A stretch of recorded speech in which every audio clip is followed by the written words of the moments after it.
Welcome back to Success with Steven. My name is Steven Smith, and today we're going to be talking about how to start a successful business. So for this video, I'm going to be using myself and my current business as an example on how you should start a business, how I acquired the skills to start a business, and the guidelines to actually choosing your product, your service that you may offer. And it's going to be very, very informative.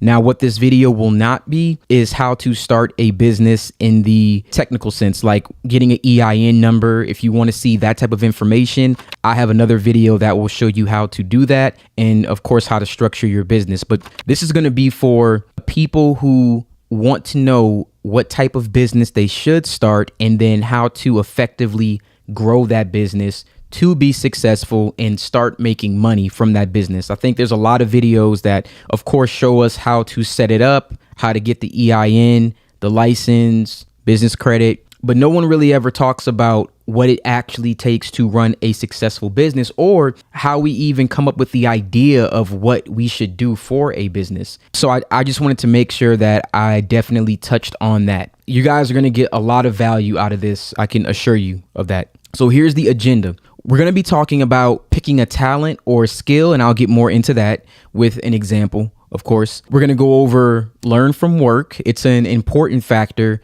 that I think every person should actually do because we all gain experience from a lot of different places. And then I'll go into that, solving a problem, start a business plan, results, and improvements. So these are going to be the 6 steps. You can call them 6 phases, but it's going to be 6 parts that I believe have helped me create an effective business where in the next, I would say 6 months, we're almost in June now, this business should make me 6 figures, and I'll probably be making a video on that, how much I made, how I scaled it, I can then go into detail once I actually have all of the information for a full year.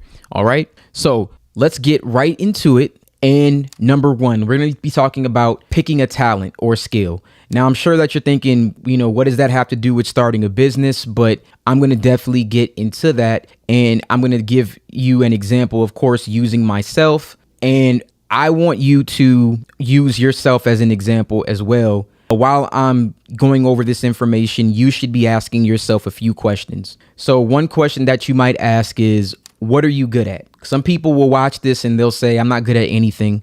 I'm going to get to that. But whatever it is that you are good at, if you have something that you're good at, is there a way to turn that talent into a viable business? And if you are able to do something like that, you're already halfway there. Like that's really half the battle. Most people, they don't know what they actually want to do for a career, for a business, for work. You have to figure out exactly what it is that you think that you are good at. But if you're not good at anything, that's okay. Stay with me. If you don't have a talent or a particular skill that you're aware of, then let's discuss how you can narrow that down, because I can almost guarantee everyone has something that they can offer. And there's always a way that you can turn that into a business or some type of service that you can provide to other people. So I want to, again, use my story. Everyone has a passion, everyone has a talent, everyone has a skill. One of these things you will have. Something you're passionate at does not have to mean that you're good at it. Your talent, that's going to be something that you have an innate ability to do. And skill is something that you've gotten good at over time with practice or with training. So for me, my passion was always music. So I spent a majority of my early 20s trying to pursue that. But my passion wasn't exactly something that I could turn into a viable business. Even though I did make money from it, it was not enough money to keep up with the cost of living. There were a lot of different ways that, like, for example, when it comes to a music stream, I can't even tell you what the amount I'm getting paid is. If you were in a business where you can't even say how much you're getting paid for work, it doesn't make sense. Which then I had to, kind of come to terms with myself. If I'm passionate about this thing, I would do this thing for free. It's my passion. So I didn't necessarily have to turn my passion into a business, right? And that's something for everyone else to decide. If you're passionate about something and you can turn it into a viable business, I suggest that you do it, because this whole process will become much easier for you and you're going to have a lot of fun. Now, passion aside, let's talk about talent and skills. My talent, and everyone has a talent, My talent is my retention. I have the ability to retain a lot of information in a very short period of time. I always have. And right now, hopefully you're asking yourself, what's your talent? Now, if you just don't know what that may be, or you truly believe that you don't have a talent, the last thing that we can rely on is a skill. Now, if you don't know what your skill is, you would need to start to develop a skill. And I can tell you, there's plenty of skills that you can learn online. You can learn how to build a website. I wasn't great at editing videos. I'm getting better. If you guys look at my first video and look at this current video to date, you can see all the improvements that I made. I didn't just become this good at doing something, if this is even good. I had to do that over a certain period of time. So if you do the same thing every single day, you learn anything. It doesn't really matter what it is. You learn any industry. If it's culinary, if it's media, if it's video games, it doesn't matter. You're going to be able to, develop a skill for something over time if you do it every day. Everybody has that same situation. So even if you don't think that you have one, you do. Here's my example. For 13 years, I worked in commission-based jobs. I did sales jobs forever. From my sales jobs, I learned communication. I learned closing. I learned about, asking the right questions, all open-ended questions, assumptive sales, getting to know people, just learning how to handle all types of individuals. I use my talent for my retention, and I use my skill for sales. And that's kind of how I came up with this YouTube channel. A lot of the information that I was looking up every day was about finance, just because naturally it was something that I was enthused about and I was into. And I didn't want to teach anybody or talk about it. It was something I just did. But as much as I tried to avoid it, I realized I knew a lot of information. Well, this information must be valuable to somebody, right? So if I took my information, because I could retain this so quickly, and then also put it into action to show people, and I took my communication skills, I feel like they're effective enough, I can take this and turn it into a business. So even if you don't think that you have that right now, hopefully just this section of this portion of the video kind of puts the pieces in front of you where you're like, okay, well, I'm good at this, or I'm talented in this, I'm skilled in this. How can I take these two things and bring them together? So hold that. All right. Just keep that, and we're going to come back to it. Just keep that in mind.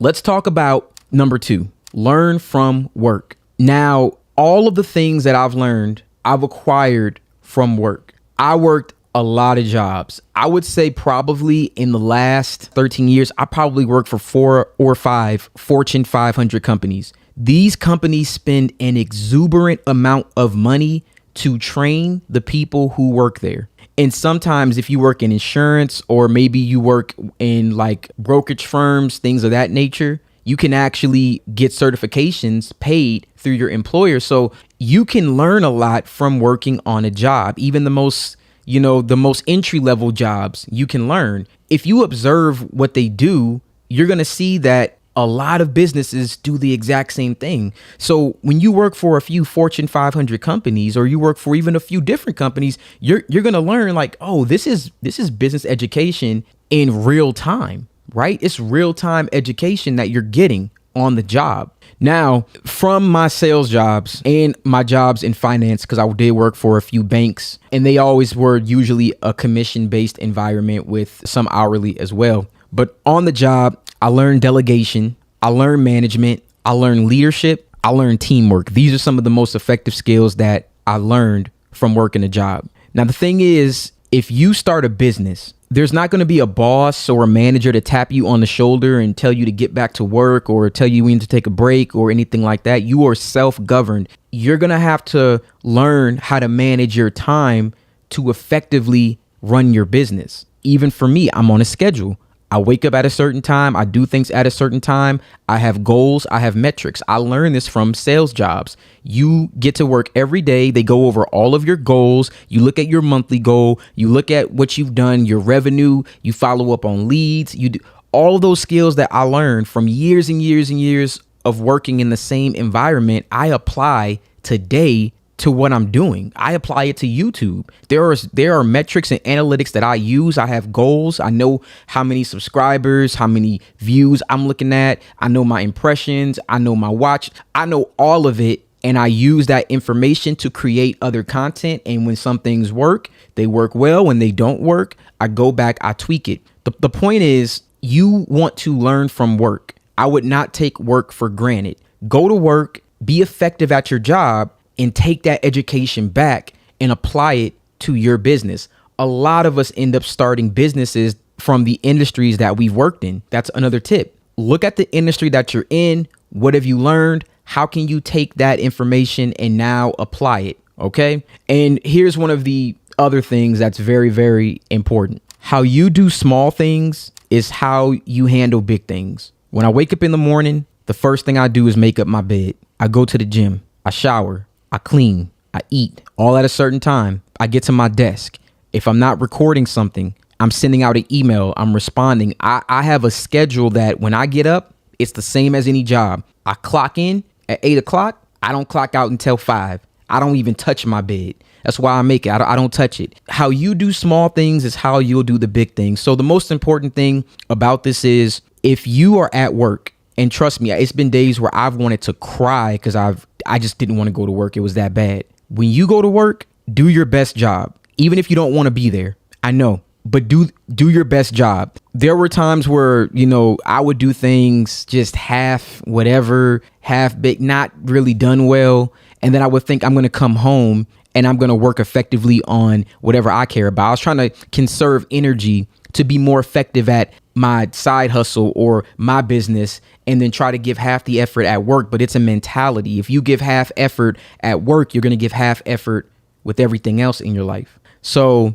just learn from your job, get the on-job business education, take back what they've shown you, because they put so much money into doing it. They may not be explicitly telling you, but just be observant and also do the best that you can at that place that you don't want to be, because then when you have to start to do things on your own and you're self-governed, having your own business or being self-employed, you will have no problem being effective in managing your schedule and keeping yourself accountable and making sure that you're staying on task when you need to be on task. So again, it's the little things. Now, with that said, we're going to get into number 3, solving a problem. Now, here's the thing.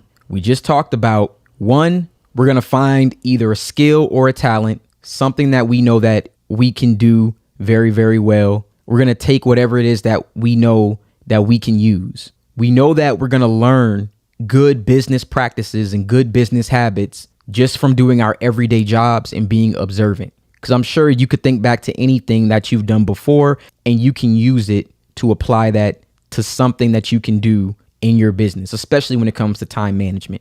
Now, every single business does this. Every business has to solve a problem. You got to solve a problem for somebody.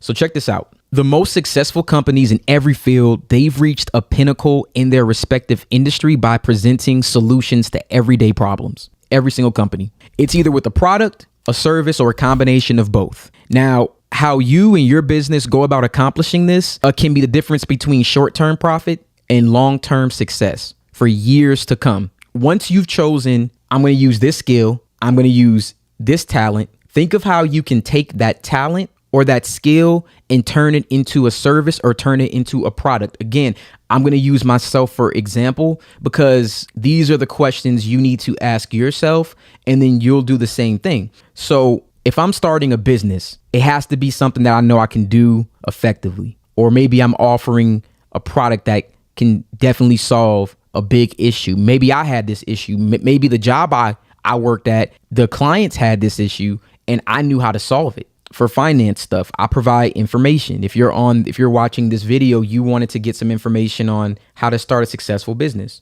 right? This information is providing a service. I also have products that I can attach to it. I have ebooks, I have coachings for my effectiveness to communicate, and also learning how to sell. I am actually selling myself in digital products. On top of that, there's affiliate links, there's sponsorships. I have to sell myself to companies. It may not be as black and white as you think when you're starting to think about what you can do, but you can find a way to solve people's problems. And if you could find a way to solve people's problems, trust me when I say the business will just flow in. And that's when you'll have to start using some of the things that you learn from on the job learning to learn how to manage that business. Okay. So the most important thing though, more than anything else, and I know we're trying to start a business to make money, but there's one thing I think that's more important than making money. If you provide a service or a product, people need value, right? You may want to make a business to make money, but I can promise you, if you provide people value and don't think about making money up front, just thinking about solving a problem and then being valuable, the money will come. It'll come in droves. You just have to find a way to solve people's problems and provide them with value. And again, I can't tell you what that is, but I just want to lead you in the direction to where maybe we can figure it out together, how you come up with all of this. So hopefully all of these questions and this is getting some stuff going and you're thinking, oh, you know what? I'm good at sewing and I'm good at photography. And you start making niche clothing or something and you could sell it on Etsy and you can promote it with social media and TikTok. And now you're providing people with this aesthetic that they love, and then you can push it this way. And then maybe you can also offer it to other brands to see if maybe they want to pick it up, a sample, and then they want to mass produce it. Like there's so many, and I'm spitballing things, right? But what I'm saying is like, there's so many different things that you can do. You just have to figure out what that is. But at the end of the day, whatever it is that you're doing, hopefully is solving a problem, whether it's entertaining people. Sometimes people need to get out of their reality. That's why they go out. That's why they try to have fun. That's why they need some distractions. Maybe you can be a form of entertainment to help them relieve stress with whatever it is that you're doing. And if you can garner enough attention, every brand in the world will want to market with you and pay you for that. Or you can have, again, like subscriptions to your service. There's so many different things that you could do. Hopefully this is, giving you an idea of how you start to cultivate that, and then how you're going to make a product or a service or a combination of both, and how you can be valuable to other people. And if you do that, I promise money will come. Money won't be an issue. It'll come when you do those things first. We're going to get to something that I would say is more direct. Number 4, you need to start a business plan. Once we've done all these things, we figured out what our skill or our talent is. And if we don't have a skill or a talent, or, we are starting to learn a skill that we can be effective at. Once you do that and you learn how you're going to use this to solve people's problems and provide them with value, cool. Let's start that business plan. All right. Now, if I were to sit and write a long, drawn out business plan, that could be, its own video. So I decided to break it down into 3 parts. And here's the process. Number 1 is emergence. Once you know what you're going to do and you know the service or product that you're going to provide, brand development is first, emergence. You want to write a mission statement. Just simply put what your goals are and the values of your business. And then you want to create a system of operations. For example, if you're going to start a business, and for me, like let's say that it was digital. You go back to the beginning of the year, this channel was non-existent, right? How am I going to get to people or have my operations? Well, the vehicle for my operations is going to be YouTube. I'm using this medium. I also have a combination of that and a Shopify channel and social media. This is how I'm going to create my system of operations to drive traffic and then to get them to whatever it is that the end is, right? And that brings us to number 2, marketing and market analysis. So a company needs to have a good handle on the current state of its industry and the existing competition. You should be able to survey the field of your industry and say, okay, that guy's the best. They're also very good. This person's very, very good as well. How can I compete? This is going to explain where your company, or your brand or your business fits in. Where do you fit into all of this? What type of customers do you plan to target? How easy or difficult may it be to grow this business? There are certain industries that are very niche where you will have to really, really dig to find the people who you want to work with. And then there are also businesses that you are going to have a lot of people who will definitely fall into that industry type. For example, if you sell food, if you have a food truck, there's a bunch of people that have a food truck, right? Everybody likes to eat. So you want to make sure that you're going to be able to, one, effectively know who you're trying to target, how you're going to target them, and then also who's the competition and how can I fit in and compete with these individuals. You always want to do the market analysis. And then part 3 is execution. So this is the stage of the process where you want to raise brand awareness and you'll need to build a customer base. So either, in my case, at some point, if you want to start a YouTube channel, you have to put out a video, right? I could write all these plans down. Okay, I know I'm good at this. I know that I can help people if I do this. I'm going to come out. I'm going to make a video. This is who my target audience is. Cool. We did all of that. Now we got to put it out. And what's going to happen? Either it's going to go amazing or it's not going to be as good as we thought. Normally for everybody when they start, it's never as good as what you thought. But that's okay. That's a part of the process. Just like anything else in life, nothing you do worthwhile comes easy. You have to go back and say, okay, yeah, that first video looked horrible, but I'm going to go back. I'm going to do this. I'm going to say it like this. I'll stop using buffer words.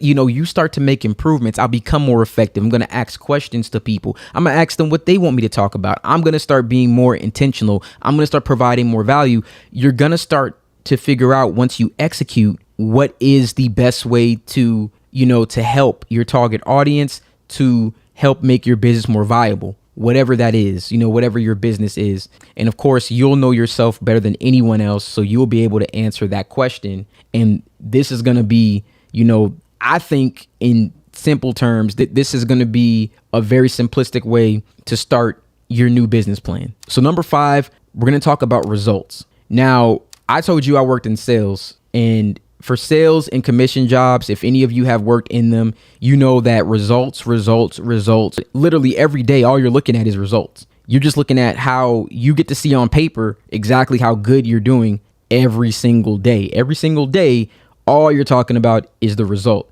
I think no matter what business that you're in, if you have large corporations, there's a team who handles this. But for you, you're going to have to handle this yourself. You're going to have to be able to know how effective you are based off the results after you've found your skill and passion.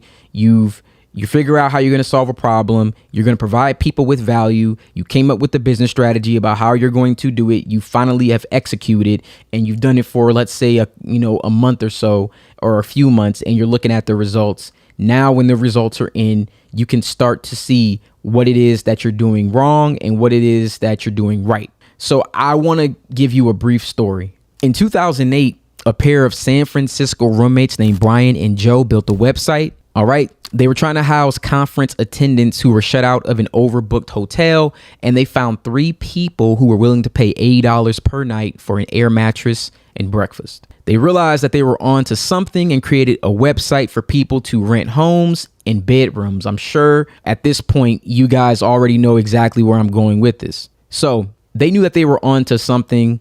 They just had an idea. The pair even recruited another friend. All right. And his name was Nathan. He was going to help them house attendees for the 2008 Demographic National Convention in Denver. All right. A lot of people signed up for their website. Sounds good, right? Sounds like everything's good. I had this idea. People like it. They're signing up. Only problem is it didn't make any money. Now, how could that be? How can people be signing up for this? It sounds good, but it's not making any money. What's going on? Their company was nearly bankrupt in the beginning, earning just $200 a week. Desperate, the 3 guys maxed out their credit cards and applied their design talents to limited edition cereal boxes. They started making cereal boxes to earn extra money to help continue their business. And they raised $30,000 by doing this. Meanwhile, they noticed something. They noticed something about their business. This is where, looking at the results kind of comes into play. They noticed that the people who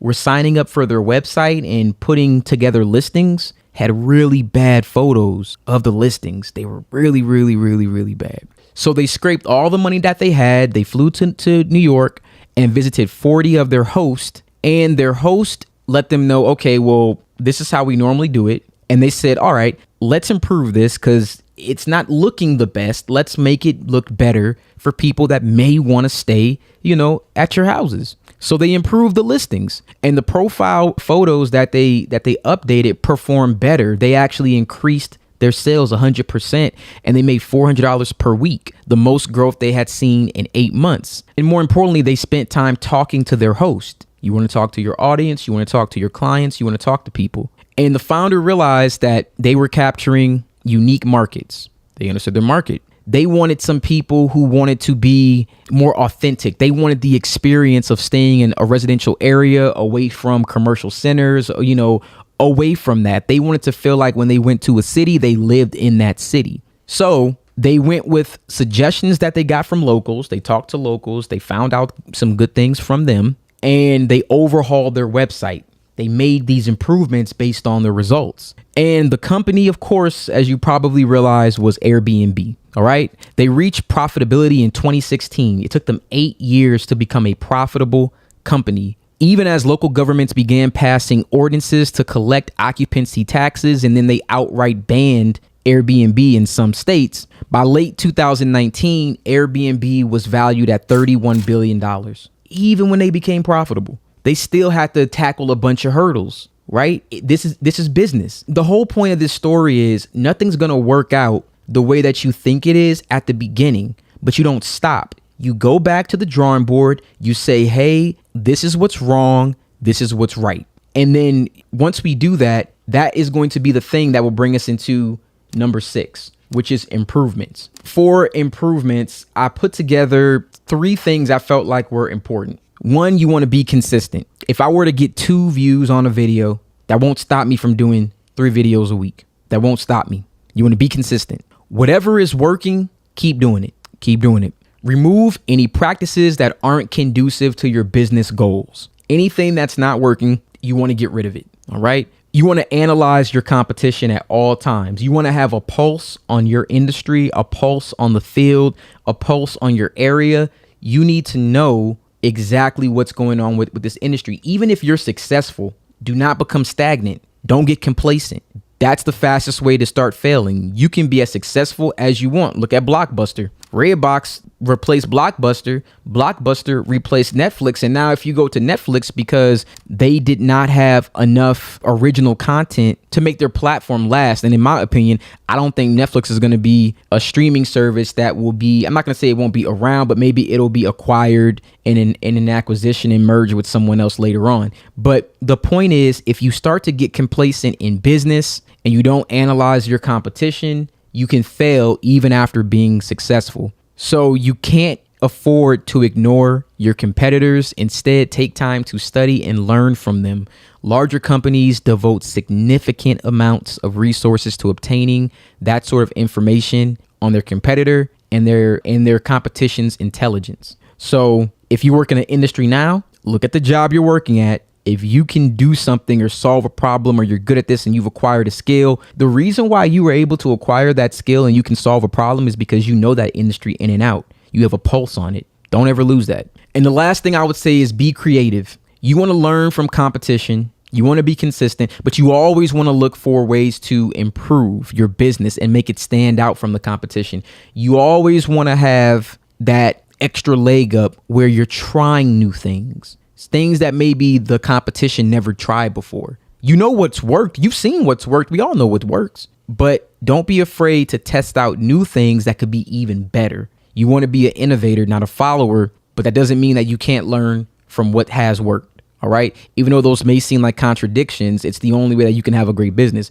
You have to keep what works. You have to study the competition, but you also have to be willing to be innovative and to also try new things. Right. So that pretty much sums up my 6 steps when it comes to running a successful business, or 6 phases, however you want to look at it. You want to be prepared to make sacrifices. Having your own business, it often requires putting in more time than if you were working a regular job. Despite what you may see on social media and despite what it seems like people are trying to sell you, it's not easy. And that can mean spending less time with family, friends. You won't get the weekends, you may not get the vacation that you want. You have to work hard. Owning a business may not be for everyone. If after an honest self-evaluation, you decide that you aren't cut out for it, then you can save yourself a lot of time and grief, and probably a lot of money by just pursuing another career path. So even if you know, if you've done this, or maybe you watched this video and maybe it wasn't valuable to you,